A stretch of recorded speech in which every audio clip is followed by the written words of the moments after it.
క్రీస్తు సంఘములు సమర్పించు ప్రభు యొక్క వాక్యము అనే ఈ కార్యక్రమాన్ని వీక్షిస్తున్న మీ అందరికీ మా వందనములు. ఇప్పుడు ఒక కీర్తన విందాము.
ఇప్పుడు సహోదరులు కరుణాకర్ గారు మనకు వాక్యాన్ని ప్రకటిస్తారు.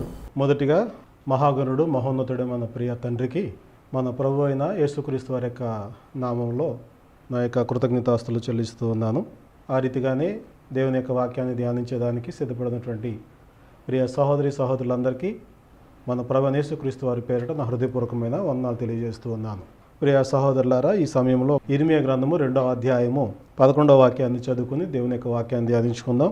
దైవత్వము లేని తమ దేవతలను ఏ జనమైనను ఎప్పుడైనను మార్చుకొనినా, అయినను నా ప్రజలు ప్రయోజనము లేని దానికై తమ మహిమను మార్చుకొనిరి. ప్రభునందు ప్రియ బిడ్డలారా, ఈ సమయంలో మనం ఆలోచన చేసేటువంటి వాక్యాంశం ఏంటంటే మహిమను మార్చుకొనిన మనుష్యుడు అనేటువంటి అంశాన్ని ఆలోచన చేద్దాం.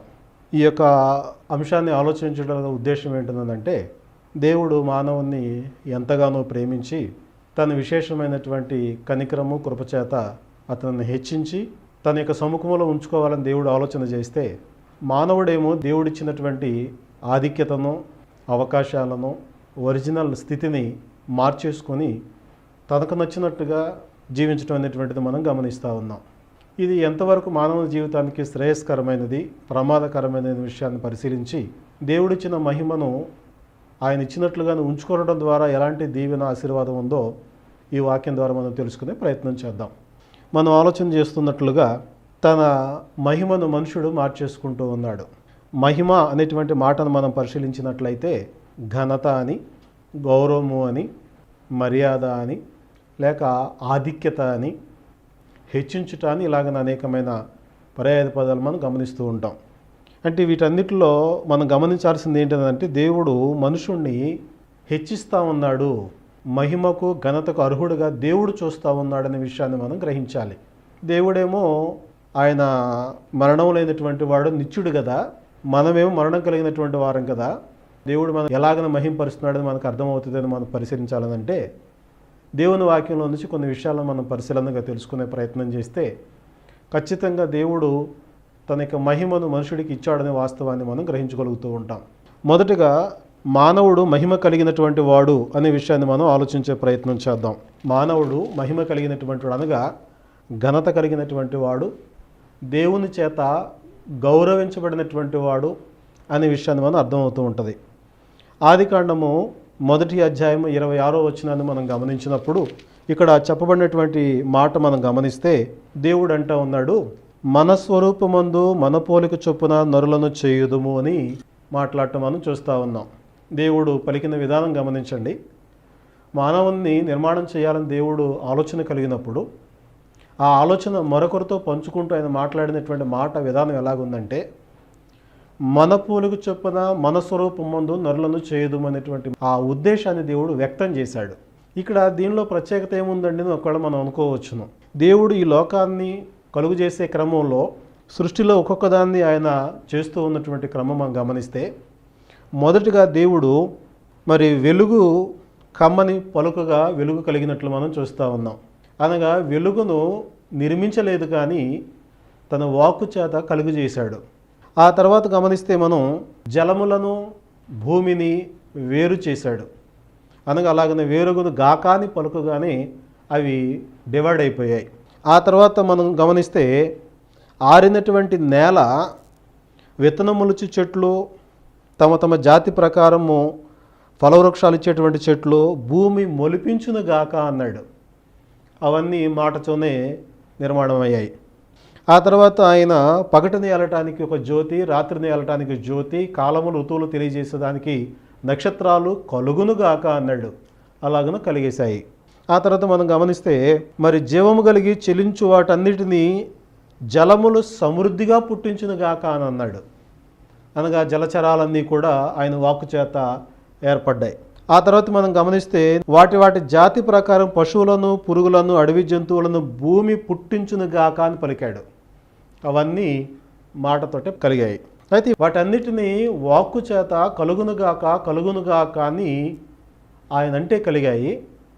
అనగా ఆ వాక్కుకి ఎంతో ఉన్నతమైన శక్తి ఉందని మనకు అర్థమవుతుంది. అలాగనే నేల నుండి తీసేటువంటి మనుషుణ్ణి నా స్వరూపమందు నా పోలిక చొప్పున మనుషుణ్ణి భూమి పుట్టించునుగాక అని చెప్పవచ్చును కదా, చెప్పలేదు. దేవుడు ముందు కలుగు చేసిన సృష్టి అంతటినేమో కలుగునుగాక తన మహత్తు గల మాట చేత కలుగు చేసి మానవ దగ్గరకు వచ్చేటప్పటికి ఏమన్నాడు అనంటే మన స్వరూపమందు మన పోలిక చొప్పున నరులను చేయుదుము అనేటువంటి మాటను ఉపయోగించటం మనం గమనిస్తూ ఉన్నాం. అంటే మానవుని దగ్గరకు వచ్చేటప్పటికి ఒక భూమికో, ఆకాశానికో, ప్రకృతికో దేనికో ఛాన్స్ ఇవ్వలేదు. దేవుడు తన పోలిక, తన స్వరూపం మానవునికి ఇవ్వాలని ఆలోచన కలిగాడు. అంటే దేవునికి ఎంత ఆధిక్యత ఉందో, దేవుడు ఎంత గొప్పవాడో, దేవుడు ఎంత ఘనుడో, అలాంటి ఉన్నతమైనటువంటి స్థితి మానవుని కూడా కలగాలనేటువంటిది ఆయన ఉద్దేశమని, ఆయన మనసులో మానవుడికి ఎంత గొప్ప స్థానం ఉందనేటువంటిది వాక్యాలను బట్టి మనకు అర్థమవుతూ ఉంది. అలా అనుకున్న తర్వాత 2వ అధ్యాయం 7వ వచనం మనం గమనించినట్లయితే దేవుడైన యెహోవా నేలమట్టితో నరుని నిర్మించి వాని నాసికారంధ్రముల్లో జీవవాయువును ఊదగా నరుడు జీవాత్మాయను చెప్పబడతా ఉంది.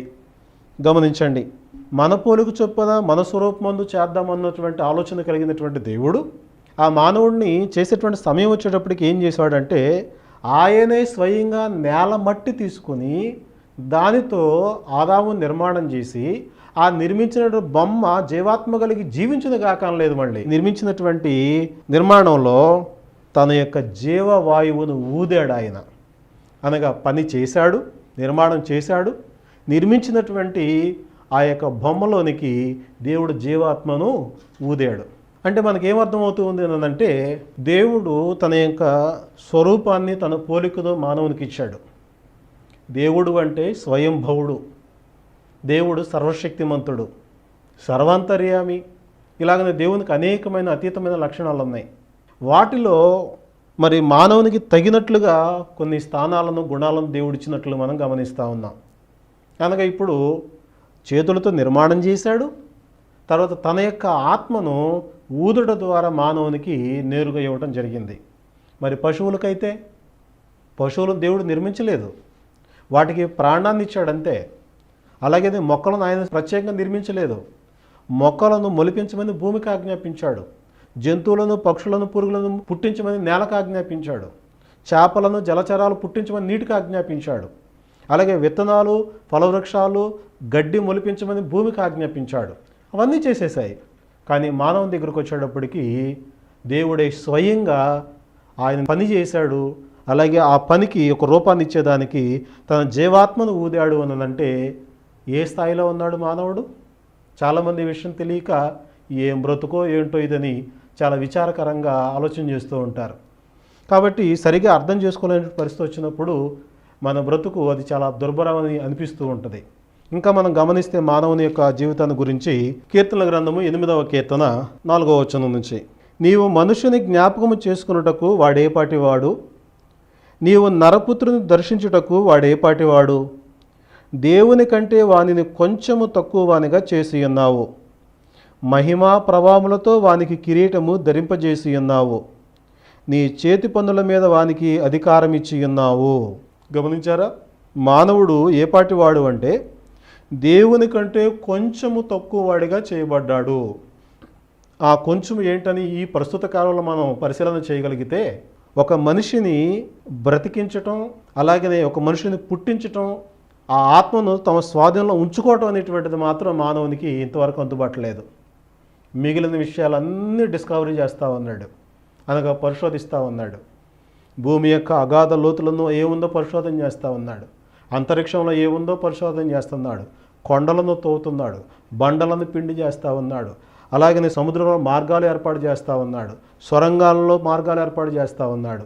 మానవుని యొక్క జ్ఞానానికి అసలు అంతే లేదు అన్నట్లుగా మానవుడు అన్ని విషయాలు కనుగొనగలుగుతున్నాడు. అంటే ఇవన్నీ మొదట ఎవరి స్వాధీనంలో ఉంది అని మనం గమనిస్తే దేవుని యొక్క స్వాధీనంలో ఉంది. ఆ దేవుని యొక్క తెలివి జ్ఞానము కలిగినటువంటి మానవుడు అన్నిటినీ కనుక్కొని తన ఆత్మ విషయంలో, తన ప్రాణ విషయంలో మాత్రం నియంత్రణ లేనటువంటి వాడిగా ఉంటూ ఉన్నాడు. అందుకే భక్తుడు తెలియజేస్తూ ఉన్నాడు, దేవుని కంటే వానిని కొంచెము తక్కువ వానిగా చేశావు, మహిమా ప్రభావముతో వానికి కిరీటము ధరింపజేసి ఉన్నావు అన్నాడు. కాబట్టి మానవుడు దేవుని యొక్క మహిమను, దేవుని యొక్క ఘనతను, దేవుడిచ్చిన ఆధిక్యతను కలిగి జీవించవలసినటువంటి మానవుడు అయి ఉన్నాడు. కానీ మానవుని యొక్క జీవితం ఎలా ఉందని మనం గమనించినట్లయితే దేవుడిచ్చినటువంటి ఆ మహిమను వాళ్ళు ఆలోచన లేకుండా ఉన్నారని దేవుడు తెలియజేస్తూ ఉన్నాడు. ఇర్మియా గ్రంథము 13వ అధ్యాయము 11వ వాక్యాన్ని చదువుదాం. నాకు కీర్తి స్తోత్ర మహిమలు కలుగుటకై వారు నాకు జనుముగా ఉండునట్లు నేను ఇశ్రాయేలు వంశస్థులందరినీ, యోధా వంశస్థులందరినీ నడికట్టు నరుని నడుమునకు అంటియున్న రీతిగా నన్ను అంటియుండజేసిది గాని వారు నా మాటలు వినకపోయి ఉన్నారని యెహోవా సెలవిచ్చుచున్నాడు. గమనించండి, ఇలాంటి మహిమా ప్రభావములు ధరింపజేసినటువంటి ఈ మానవుణ్ణి ఎందుకోసం దేవుడు తయారు చేశాడు, సృష్టించాడని మనం గమనిస్తే ఇక్కడ తెలియజేస్తూ ఉన్నాడు, నాకు కీర్తి స్తోత్ర మహిమలు కలుగుటకై వారు నా జనముగా ఉండేటట్లుగా నేను వారిని కలుగు చేశాను. అనగా మనుషుడు ద్వారా దేవునికి కీర్తి కలగాలి, స్తోత్రము కలగాలి, మహిమ కలగాలనేటువంటి విషయాలు మనం గమనిస్తూ ఉన్నాం. ఒకవేళ మనుషుడికి మహిమ లేనట్లయితే మహిమాహీనుడైనటువంటి మనిషి మహిమగల దేవుణ్ణి ఎలా గణపరచగలడో గమనించండి. దేవుడు మహిమపరచబడాలనుకుంటున్నాడు, అది మానవుని ద్వారానా, జంతువుల ద్వారానా, పక్షుల ద్వారానా, చెట్ల ద్వారానా, రాళ్ల ద్వారానా? ఈ సృష్టిలో ఉన్న దేని ద్వారా దేవుడు మహిమపడాలని కోరుకోలేదు, కానీ మానవుని ద్వారా మాత్రం మహిమపరచబడాలని కోరుకుంటూ ఇంకేమన్నాడు అనంటే, నడికట్టు నరుని నడుమునకు అంటియున్న రీతిగా నన్ను అంటియుండజేసి తిని. మనం నడుమునకు మనం నడికట్టు కట్టుకుని ఏ విధంగా నడుమును బలంగా చేసుకుంటామో అలాగన దేవుడు తన్ని అంటిపెట్టుకుని ఉండేటట్లుగా అన్ని కల్పించాడట. కానీ అలాగన దేవుని అంటిపెట్టు ఉండేటట్లుగా మానవులు ఆలోచన కలిగి జీవించలేకపోతూ ఉన్నారు. కనుక ఎందుకు అలా జీవించలేకపోతూ ఉన్నారు అని అంటే వారిలో ఉన్నటువంటి అవిధేయత లేక దుర్నీతి, వాళ్ళ స్వనీతి అనేటువంటివి అడ్డం వస్తూ ఉన్నాయి. అందుకని రోమిలకు రాసిన పత్రిక 1వ అధ్యాయము 23వ వచనం చదువుతూ ఉన్నాను. వారు అక్షయుడకు దేవుని మహిమను క్షయమగు మనుషుల యొక్కయు, పక్షుల యొక్కయు, చతుష్పాద జంతువుల యొక్కయు, పురుగుల యొక్కయు ప్రతిమా స్వరూపముగా మార్చిరి. జాగ్రత్తగా గమనించండి, దేవుడు ఎలా ఉంటాడనే వాదాలు పెట్టుకున్నారు, దేవుని ఎలా కనుగొనాలనేటువంటి ప్రయత్నాలు మొదలుపెట్టారు, దేవుని మీద అనేక పరిశోధనలు చేస్తూ ఉన్నారు. అసలు ఆకాశము కంటే పైన ఇంకేముంది, అంతరిక్షంలో ఏముంది, భూమి యొక్క దిగువన ఏముంది, భూమి లోపట ఏముంది, అన్నీ పరిశోధన చేస్తూ ఉన్నారు. కానీ దేవుని కనుగొనేటువంటి విషయంలో దేవునిని దేవునిగా కనుగొనే ప్రయత్నం చేయలేక వారు ఏం చేశారు అని అంటే వారి యొక్క దుర్నీతి చేత దేవుని యొక్క సత్యాన్ని అడ్డగించి దేవుని యొక్క కోపానికి గురయ్యేటట్టు వారుగా ఉన్నారు. ఎందుకు అలాగ దేవుని కోపం వస్తుంది అని అంటే దేవుడు తనను గురించి తెలియశక్యమైనది ఏదో అది వారికి బయలుపరిచాడు, తెలియజేశాడు.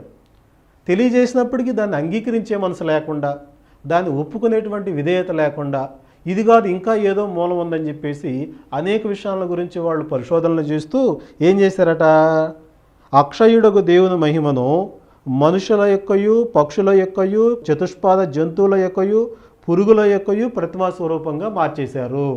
అంటే ఏ విధంగాను అంటే మనం గమనిస్తే మనుషులు వారు మన తోటి వారయుడిని మనకి అనేక సమయాల్లో అడ్డుపడతా ఉన్నారు, ఆపద కాలాల్లో సహాయపడతా ఉన్నారు.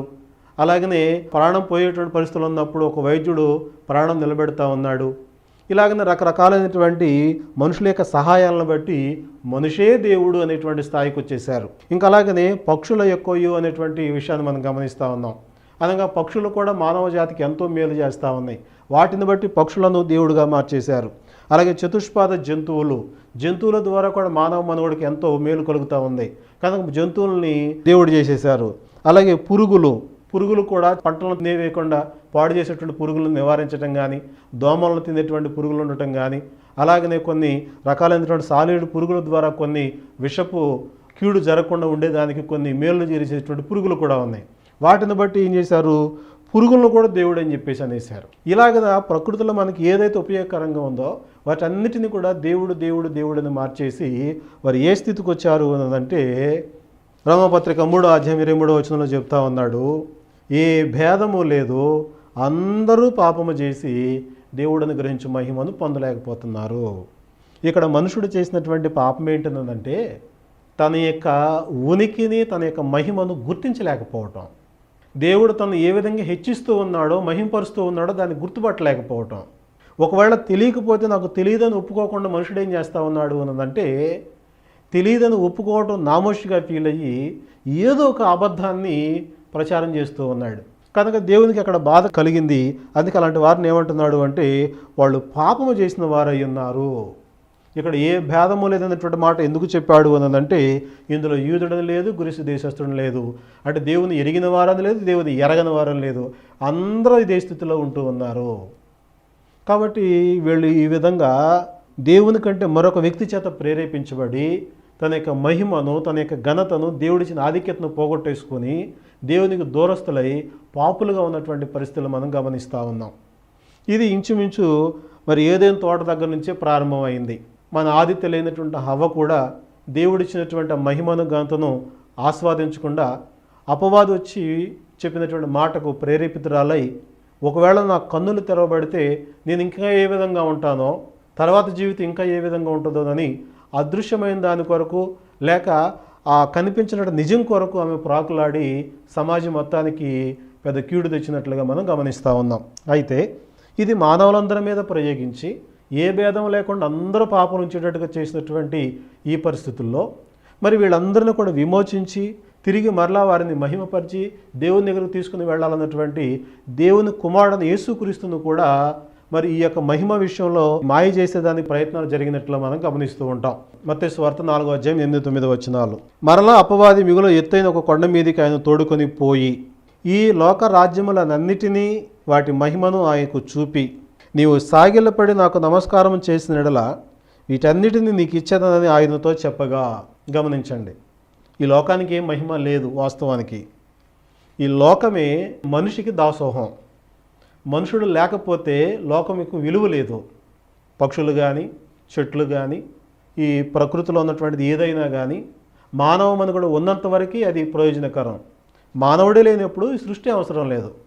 అలాంటి పరిస్థితుల్లో అపవాది ఏం చేస్తూ ఉన్నాడంటే ప్రభువైన యేసుక్రీస్తు వారిని మిగులు ఎత్తైనటువంటి ఒక కొండ మీదకు తీసుకుని పోయి అక్కడ నుంచి భూలోక రాజ్యాలన్నిటినీ ఒక క్షణంలో చూపించేసి వాటిని ఏమంటామన్నాడు, వాటి మహిమను ఆయనకు చూపి. అంటే భూలోక రాజ్యానికి ఈ లోకంలో ఉన్నటువంటి గొప్పతనం అంతా యేసు ప్రభుకు చూపించి అంటున్నాడు, ఒక్కసారి నువ్వు నాకు సాగిలపడి నమస్కారం చేస్తే ఈ మహిమ అంతా నీకు ఇచ్చేస్తా అని చెప్పేసి ఆయన్నే శోధించిన సందర్భం మనం గమనిస్తూ ఉన్నాం. అయితే యేసు ప్రభు దానికి లొంగలేదనుకోండి, లొంగలేదు సరికదా, ఆయన చాలా చక్కగా వాక్య సంబంధమైన వివరణ ఇచ్చినట్లుగా మనం గమనిస్తూ ఉన్నాం.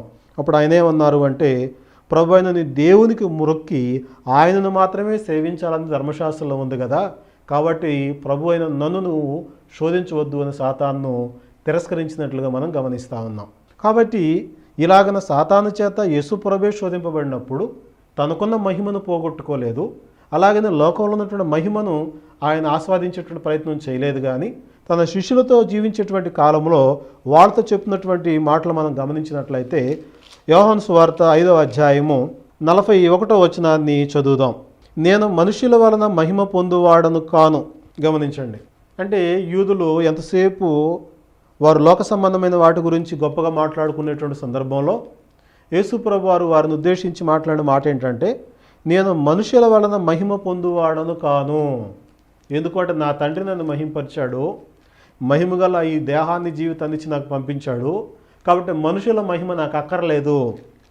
ఎందుకంటే నాకు మహిమనిచ్చి తను మహిమపరచమని అవకాశం ఇచ్చిన తండ్రిని మహిమపరుస్తాను తప్ప ఈ లోక వస్తువులు ఇచ్చేటువంటి మహిమ నాకు అక్కర్లేదు అని వారికి సమాధానం చెప్పినట్టుగా మనం గమనిస్తూ ఉన్నాం.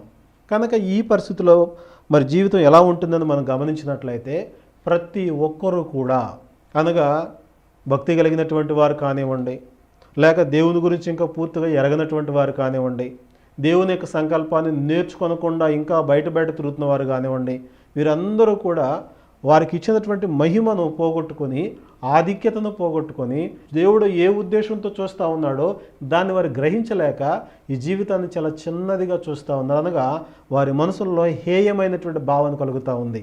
జాగ్రత్తగా గమనించండి, మనకిచ్చినటువంటి జీవితము చాలా విచిత్రమైనటువంటిది, అద్భుతమైనటువంటిది. ఎందుకు అన్నదంటే ఈ లోకంలో ఉన్న సమస్తాన్ని మానవుడు ఒక వస్తువును పోలి మరొక వస్తువు చేయగలుగుతూ ఉన్నాడు, మొక్కను పోలి మరొక మొక్కను చేయగలుగుతూ ఉన్నాడు, ఈ ప్రకృతిలో అన్నిటినీ చేయగలుగుతూ ఉన్నాడు. కానీ దేవుడు పుట్టించిన మానవునికి ప్రతిగా దేవుడు చేసినటువంటి క్వాలిటీతోటే మరొక ప్రతి సృష్టి అనేటువంటిది చేయలేకపోతూ ఉన్నాడు. ఒకవేళ కృత్రిమంగా దేహాన్ని తయారు చేయవచ్చునేమో కానీ, దానిలో విద్యుత్ పరికరాల ద్వారా కదలికలు పుట్టించవచ్చునేమో కానీ, ఆత్మ అనేటువంటి ఒక పరిస్థితి మాత్రం దేవుని స్వాధీనంలో ఉంది. కనుక ఇది దేవుడు మాత్రమే మనకిచ్చాడు. అందుకని యోహాను ఏమంటాడంటే దేవుడు మనకు తన ఆత్మలో పాలు దయచేశాడు అని అంటాడు. అనగా ఆయన పాలు దయచేశాడు అంటే షేర్ చేశాడు అనమాట. ఆయన మనకు ఆత్మను షేర్ చేశాడు అని అంటే ఎవరికి మనం షేర్ ఇస్తాము, ఎవరికి మనం వాటా ఇస్తాము, ఎవరితో మనం వంతు కలిగి ఉంటాము అని అంటే మనతో సమఉజ్జీలైనటువంటి వారితో మాత్రం ఆ పని చేయగలం. మనకు తగినటువంటి వారు, మనవారు అనుకున్నటువంటి వారికి మాత్రమే షేర్ ఇవ్వగలం. అలాంటి ఉన్నతమైనటువంటి ఆలోచన దేవుడు మన గురించి కలిగి ఉన్నాడు. కానీ మనం ఎలా ఆలోచన చేస్తూ ఉన్నాం?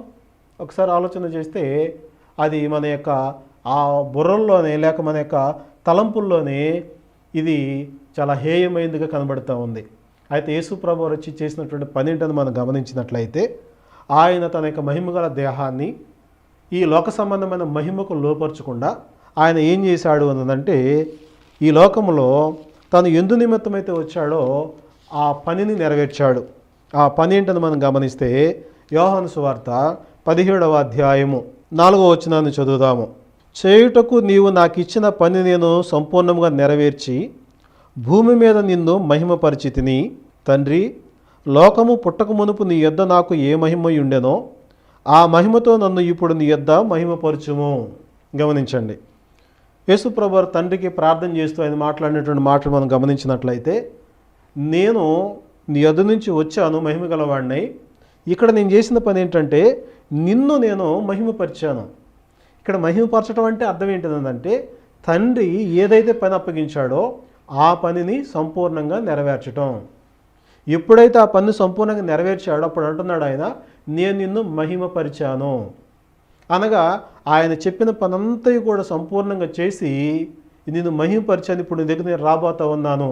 కనుక నాకు ఇంతకుముందు నీ దగ్గర ఎలాంటి మహిమ ఉందో అలాంటి మహిమతో ఇప్పుడు నన్ను మహిమపరచు అని యేసు ప్రభువు తెలియజేస్తున్నట్లుగా మనం గమనిస్తూ ఉన్నాం. కనుక ప్రియ సహోదరి సహోదరులారా, ఆయన వచ్చింది తన మహిమ కొరకే కాదు కానీ దేవుడిచ్చినటువంటి మహిమను, ఆధిక్యతను, అధికారాన్ని పోగొట్టుకున్నటువంటి మనము తిరిగి మరలా ఆ మహిమలోనికి ప్రవేశించి యేసుక్రీస్తు ద్వారా మన తండ్రి దగ్గరకు వెళ్ళేటువంటి వారంగా ఉండాలని ఆయన పోగొట్టుకున్న మహిమను మనకు ఆపాదించేదానికి తన మహిమగల శరీరాన్ని మన పాపం నిమిత్తం ఆయన నలగొట్టుకున్నారు, మరణానికి అప్పగించారు.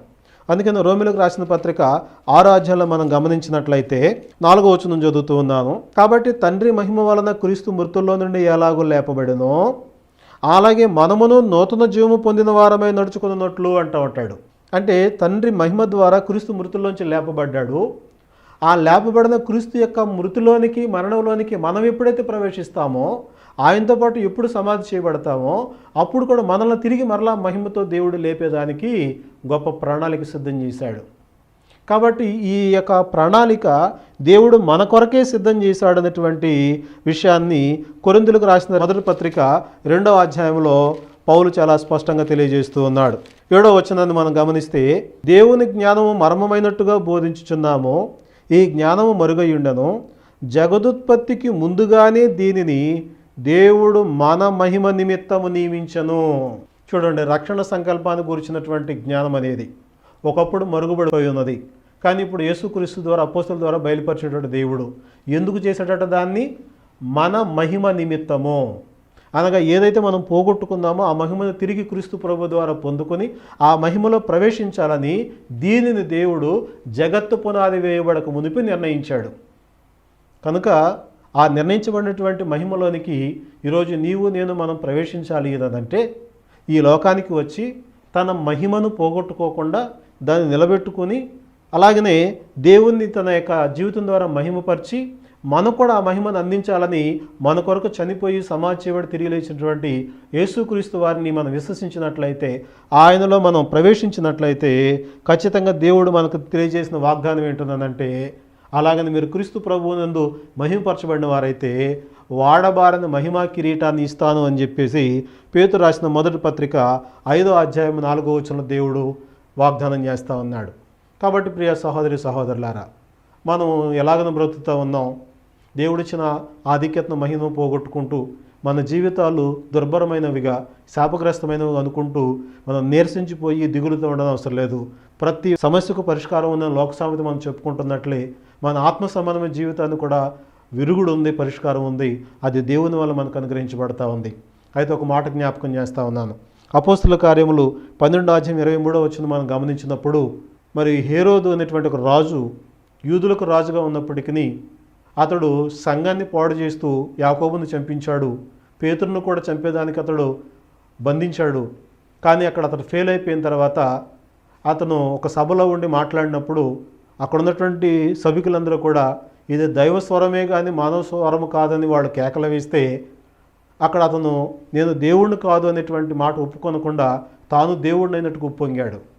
అక్కడ దేవుడు అతనికి ఇచ్చిన పనిష్మెంట్ ఏంటంటే దేవుని మహిమపరచనందున పురుగులు పడి ప్రాణము విడిచినందున మనం గమనిస్తూ ఉంటాం.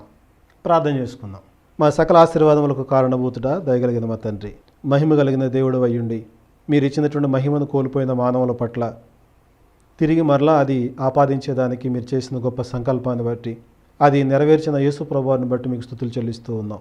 ఈ లోకంలో ఇంకొన మీరు ఇచ్చిన మహిమను పోగొట్టుకొని నాయన మరి పురుషుడు స్త్రీ వేషాన్ని, స్త్రీ పురుషుని వేషాన్ని, మనిషి దేవుణ్ణి మర్చిపోవటం, తన ఆత్మను గురించిన చింత లేకుండా బ్రతకటం, ఇవన్నీ కూడా మీరు ఇచ్చినటువంటి మహిమను పోగొట్టుకున్న మనుషుల యొక్క లక్షణాలు. కనుక వీటి ద్వారా మేము ఎంత భయంకరమైన శాపాన్ని అనుభవిస్తున్నామో ప్రతి ఒక్కరు గుర్తించి యేసు ప్రభు ద్వారా తిరిగి మరలా ఆ మహిమను సంపాదించుకొని మీకు ప్రియమైన బిడ్డలుగా జీవించగలిగే ఆధిక్యత ప్రసాదించాలని, ఈ వాక్యం విని వారందరిలో ఫలించేదానికి మీరు నీరు కట్టి ఫలింపచేయాలని బ్రతిమాలుకుంటున్నాం. ఈ కార్యక్రమాల కొరకు సహకరిస్తున్న ప్రతి కుటుంబాన్ని మీరు దీవించి ఆశీర్వదించండి. ప్రోత్సహిస్తున్న స్థానిక సంఘాలను మీరు అభివృద్ధి చేయండి.